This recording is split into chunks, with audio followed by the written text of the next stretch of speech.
Welcome in. It is a Sports by the Book special here. I'm Jeff Parles. We are looking at the Midwest region in the NCAA tournament. And joining me to do it, one of the best handicappers there is, whether it's college football or college basketball, our good friend Paul Stone joins us right now. Paul Stone Sports on the tweets, paulstonesports.org as well. Paul, it's the best time of the year. How you doing here? Doing well, Jeff. Man, it's been a busy day. I got up about 5 o'clock, and I think I've only been outside my house one time today. I usually go get coffee real early in the morning. I like to go work out, get on the stair climber and that kind of thing. But it just it's rocking and rolling. A lot of media appearances, a lot of preparation that time of the year. But it's a good thing. I think we all love March Madness, and these 2 days coming up later this week, Thursday and Friday. Frankly, my two favorite days of the sporting calendar. It is the look. As much as it's fun to if you're going to the games or whatever, being in Vegas those first 2 days is the best. Being in a sports book anywhere, but especially here because of the time zone, to say the very least. Paul, let's start though with a playing game here in this. The first four in Dayton, Ohio, on Wednesday night. Your hometown Texas Longhorns, it was a surprise to some that they got in. I had no issue with them getting in. I had no issue, period, with the SEC getting as many bids as they did, but that's a different discussion for a different time. They get Xavier, who surprised me a little bit that they got in. But here you go. Xavier is a favorite in this game. 2.5-point favorites right now with a total of 150. Winner of this one will take on Illinois on Friday. Yeah, they're favored by 2.5 and even 3 points at some sports books. And, this Texas team, if they wouldn't have got in the field, they really wouldn't have had anybody to blame but themselves. But that Southeastern Conference is a tough conference. But, looking at their body of work in non-conference, really didn't play as tough of a non-conference schedule as they typically do. But the two games that they had kind of a showcase opponent, they lost to Ohio State on a neutral in their season opener, and then at home against two-time defending national champion UConn, lost by 11. So didn't really make any noise in the non-conference, even though they only lost two games. And then just kind of, spit and sputtered through their non-conference schedule. They did close strong in the conference tournament after finishing the league play in 6-12. In the conference tournament there in Nashville this past week as a small underdog. They defeated Vanderbilt and then did the same to Texas A&M in double overtime. Victory over the hated Aggies, probably the one that landed the Longhorns in the tournament, lost in the quarterfinals there to Tennessee, hung tight until kind of fading down the stretch to the Volunteers. So this Texas team, very capable, have a true freshman guard, Trey Johnson, projected by some to be a lottery pick, scored 39, I believe it was 38 or 39 earlier this year in a loss at Arkansas. But he's a guy who can keep him in the game with his ability to make shots, his scoring prowess, and just a team that I think could make some noise. I think they're capable of beating about anybody in the tournament. I like them as an underdog. I really thought this game would be about pick. So I like the Longhorns in the play-in game Wednesday plus the points over the Musketeers. Paul, let's go to the known portion of the bracket here in that bottom right. And I just want to begin with what, again, these two 116 matchups we already know. We're kind of getting a little more old school with these numbers. These numbers with 116 games that kind of dropped into the low 20s over the last few years, except for a few exceptions. And now here you are. Both Florida and Houston are both pushing 30, and the Cougars are pushing 30 against SIUE, who are also the Cougars as well. 28.5, 29. Look, I don't have a play on this game, Paul. I don't know if you do either, but this kind of really wraps up for Houston, where this is, to me, the best team Kelvin Sampson has ever had down there.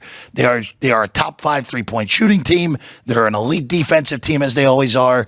And they actually have multiple guys who can get you a bucket late, which is something they haven't had in the Kelvin Sampson era. Yeah, I mean, you said it pretty much in a nutshell there, Jeff. The difference in this Houston team in some of his past editions is the fact that the Cougars can actually play offense. and play it at a very high level, at a championship level before. They're such bulldogs on defense. They contest everything. They rebound the basketball.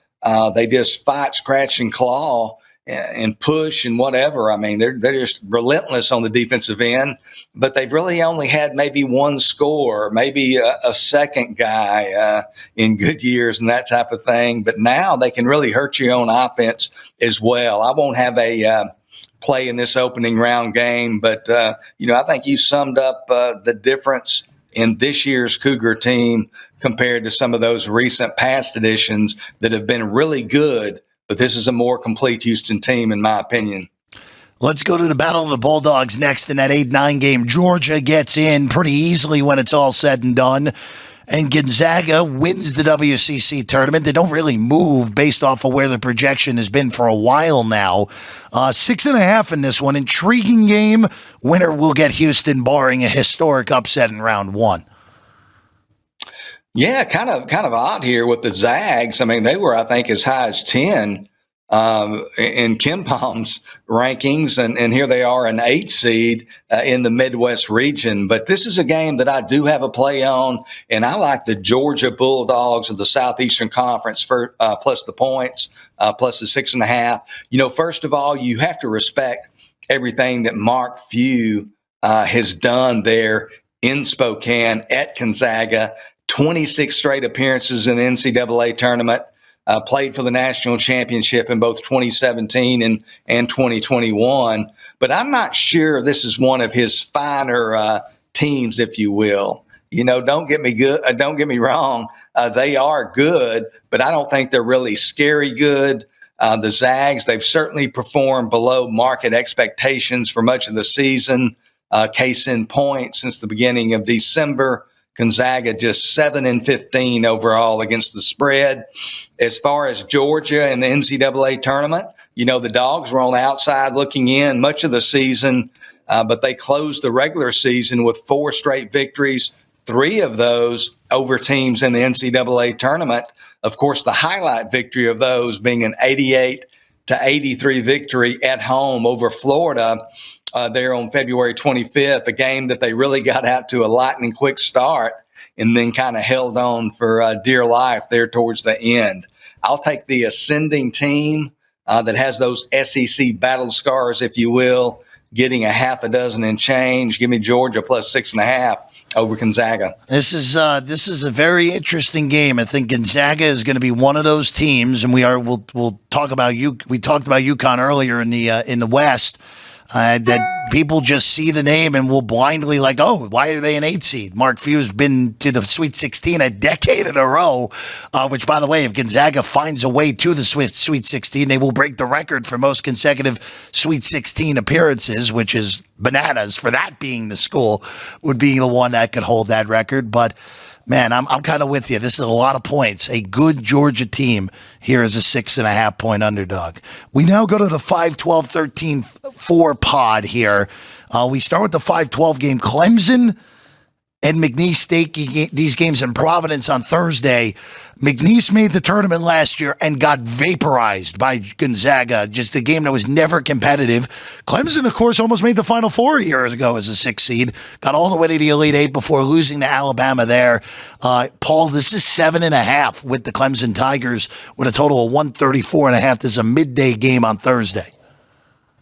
Yeah, McNeese State earlier this year, they played 2 teams from the big bad Southeastern Conference to prepare for these type of March moments.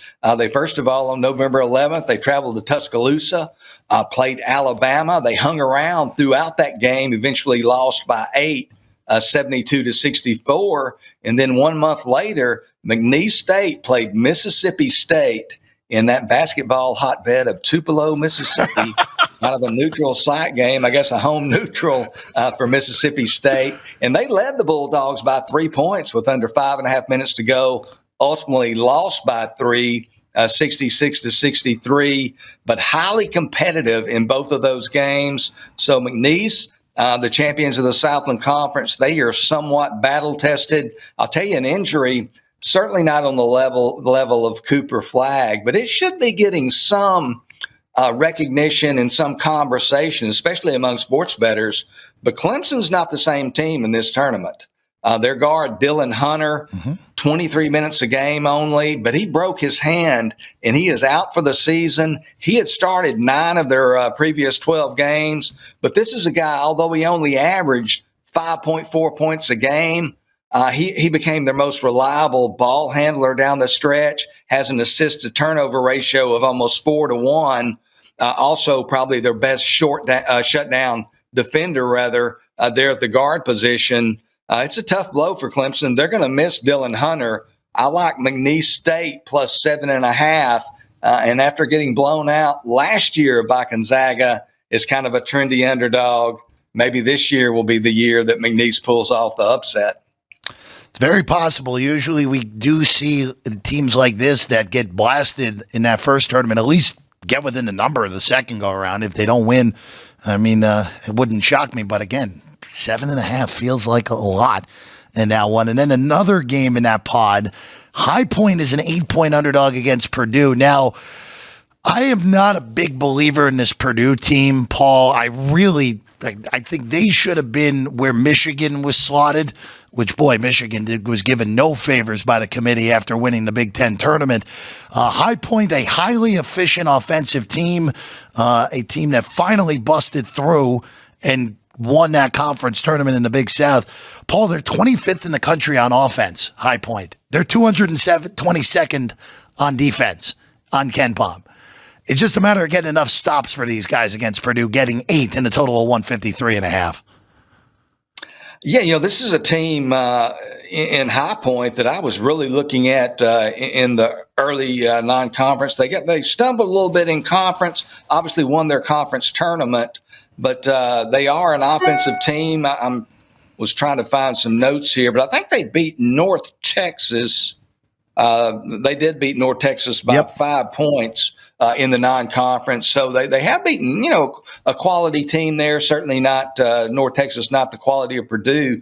But like you, I'm just not completely sold on this Purdue team. I think they're a little bit vulnerable. I think they're susceptible to an upset. So I don't have a play on this game yet, and might not have a play on High Point, which is 29-5 on the season. But I think they're kind of a live underdog. It might be something, a team that I look at as we get closer to game day. I'll tell you right now, again, brackets are different than bets, but I did advance High Point trying to pick off some points in my bracket pool. And I will be on High Point. I just want to see where this number goes. Would love to see it go back to 8.5. If not, then 8 is good on High Point, and there will be a money line sprinkle on this team. Again, it's more a fate of Purdue more than anything.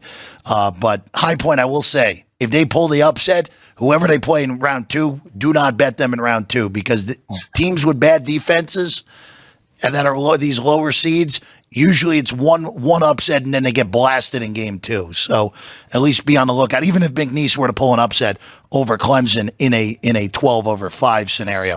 All right, to the bottom, of course, we'll await to see what happens in Texas and Xavier, as we talked about earlier. The winner of that gets Illinois. But the other game in that pod, 3-seeded Kentucky, of course, a year ago as a 3-seed, gets bounced by Oakland in round 1. Totally different team, totally different coaching staff, as we know.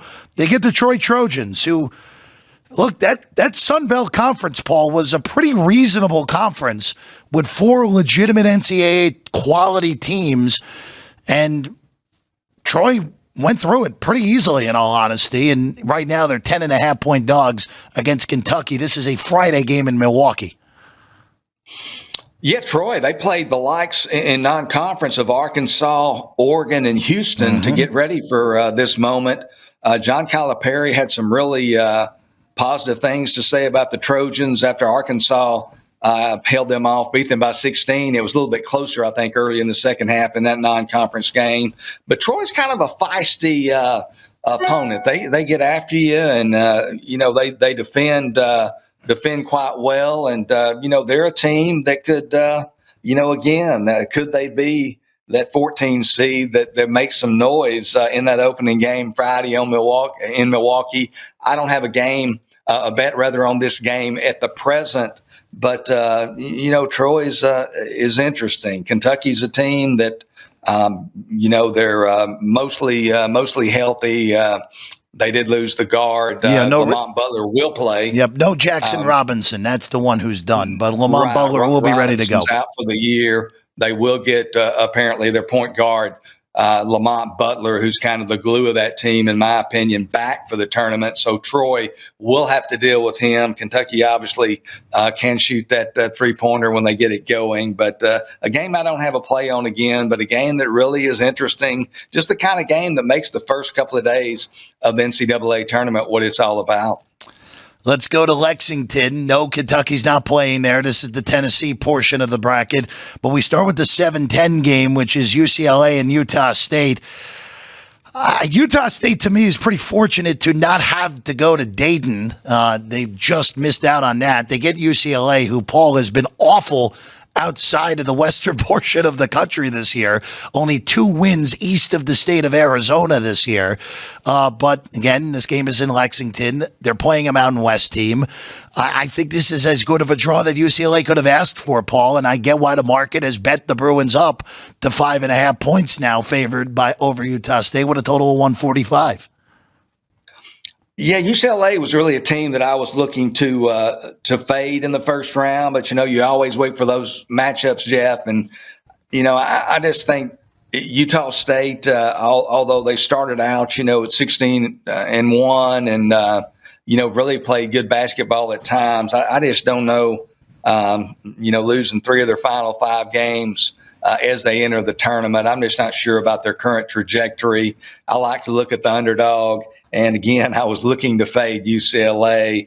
As of right now, the number is just too low for me to take the dog, and I really don't have any interest in backing the Bruins. So this is probably just a game that I'll watch with great interest, but maybe not have any money riding on the outcome. And then the prime time slot, the 6:50 slot, Eastern time with Tennessee, the 2 against Wofford.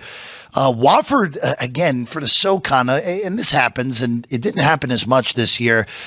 There were better teams in that Southern Conference that if they got to the dance and be like, okay, Chattanooga, maybe a look against the right team. Samford, who should have beat Kansas last year, same sort of deal.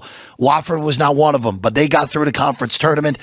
As always, when you play Tennessee, how are you going to be able to score against them is the question. 18.5 and 133. That is a big spread for a game in the low 130s, Paul. Yeah, it is. It's a big spread, and I'm asking the same question that you are. How are the Terriers going to score against the Volunteers? I saw a spread statistic, and I should be able to recount it, but I don't have it in front of me. But it was relating to totals in these games, these 2-15 games. When the 2 seed, I think, is favored by less than 20 points, they tend to go under. And even though we do have a low total of 133 with such a high spread of 18.5, you just have to wonder if the Volunteers can keep, Wofford obviously in the mid-50s. Perhaps you get the under there, but that might be where I look. I might look at under Wofford's team total here when those betting markets become available. And might even look at the full game under or the first game under. But as far as the side, I don't really have any interest in betting either way. Paul, as we look at this region as a whole, Houston may have a fight on their hands with Gonzaga in round 2, but I expect them to get through. If they win that game, I have a very hard time seeing the Cougars not getting to the Final Four here just because they match up so well with everyone else in this region. Am I off base here, or is there someone else you may be looking at that could surprise and get through into the Final Four if it is not the Houston Cougars representing the Midwest?